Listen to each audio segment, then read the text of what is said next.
Hamann and Benson, a vision for your future.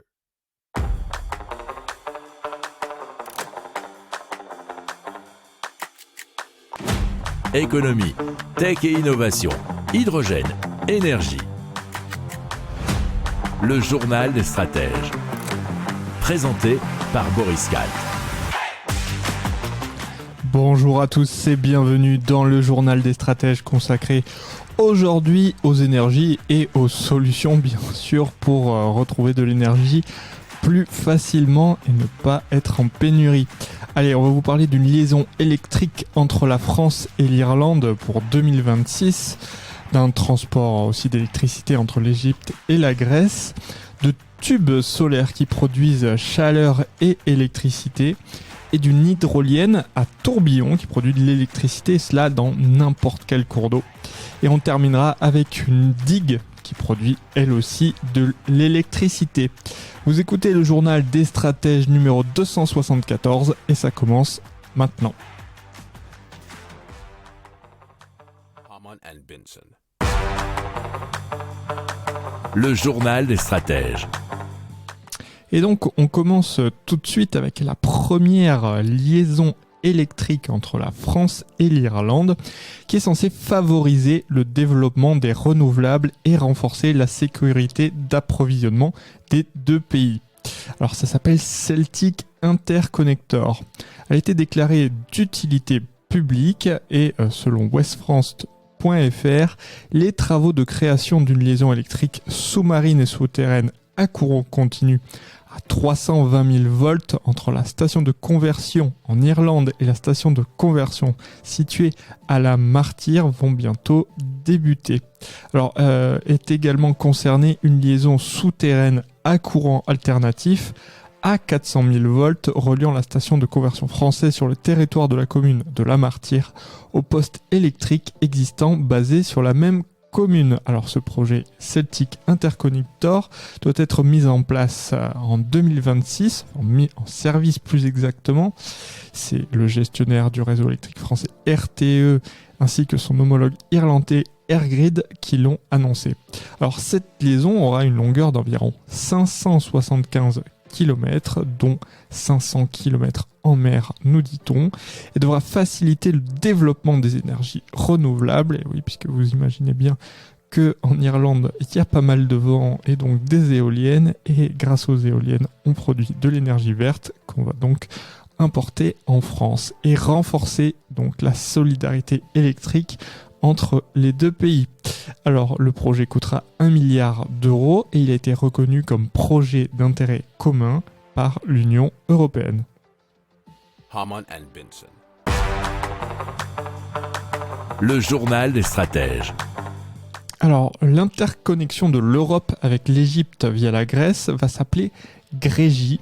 Elle a été entreprise par le groupe qui s'appelle Kopelouzos. Alors l'interconnexion GREGI, c'est un projet de 3,5 milliards d'euros de budget qui a été nommé projet d'intérêt commun par l'Union européenne.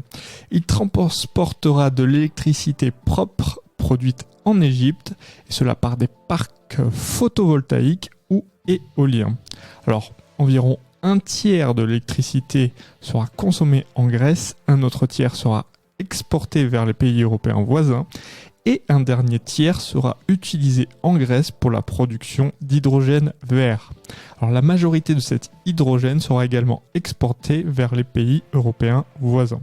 Alors l'interconnexion GREGI ne sera pas opérationnelle tout de suite puisqu'il faudra patienter à peu près 7 à 8 ans et ça vient d'un article d'africanews.com.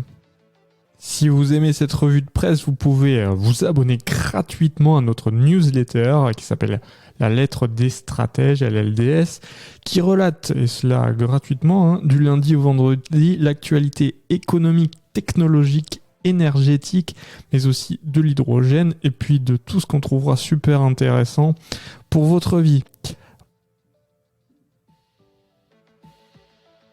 Hamann and Benson. Le journal des stratèges. Allez, on va parler maintenant d'une innovation de la société britannique Naked Energy, commercialisée sous l'appellation Virtue PVT. vertu PVT. Le système se présente sous la forme de tubes solaires sous vide d'apparence identique à ceux actuellement utilisés pour produire de l'eau chaude sanitaire. Donc, ce sont des tubes solaires qui vont produire chaleur mais aussi électricité.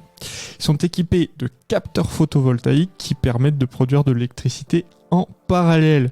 Donc Naked Energy explique que la chaleur est captée et évacuée par le liquide caloporteur. La société précise que ces produits sont particulièrement adaptés aux professionnels qui ont une demande constante en eau chaude et en chaleur.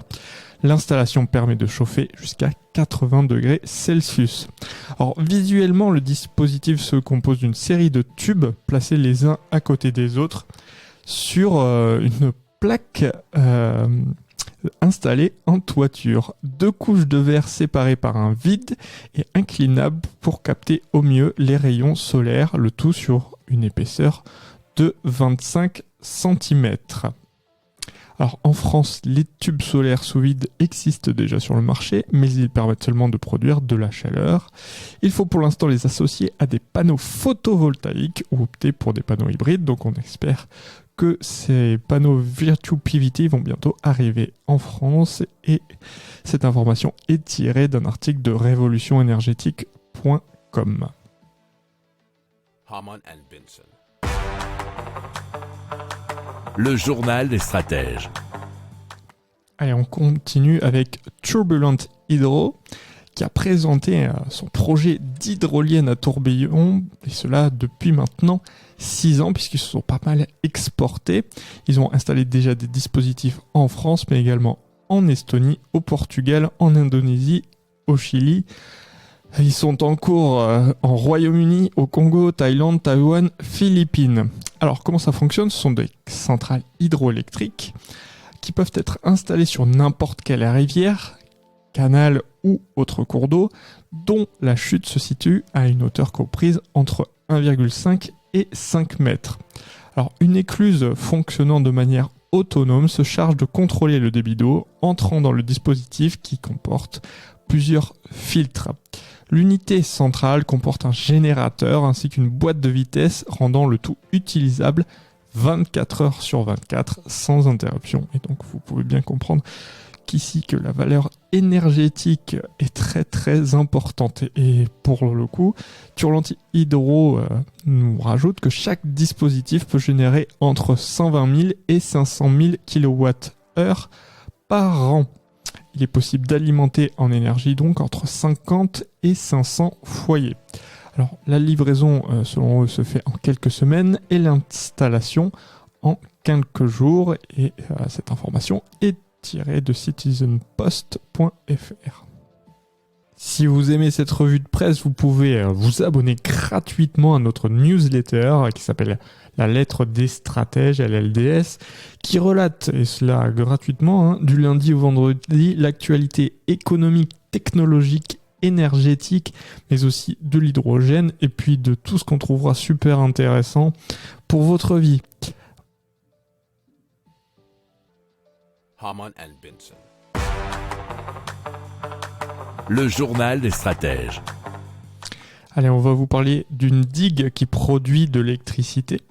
Et c'est un prototype de digue doté d'un système houlomoteur qui a été présenté par le groupe de BTP, Legendre, GPS, Techno et l'Ifremer. Alors le principe, c'est d'équiper une digue portuaire ou de protection du littoral déjà existante ou nouvelle d'un volet oscillant permettant de convertir la force des vagues et de la houle en électricité. Donc ça a été fait pendant le mois de juillet près de Brest. Alors le dispositif en test comprend des capteurs pour mesurer la force des vagues, la production d'énergie et la résistance de la structure, est soutenu par l'ADEME et les régions Bretagne et Pays de la Loire.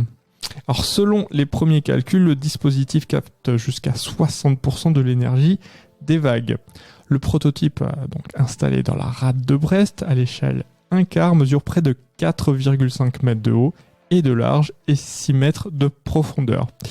Alors il est doté bien sûr sur un de ses côtés d'un volet oscillant, et son coût entre l'étude, la conception et l'installation avoisine le 1 million d'euros.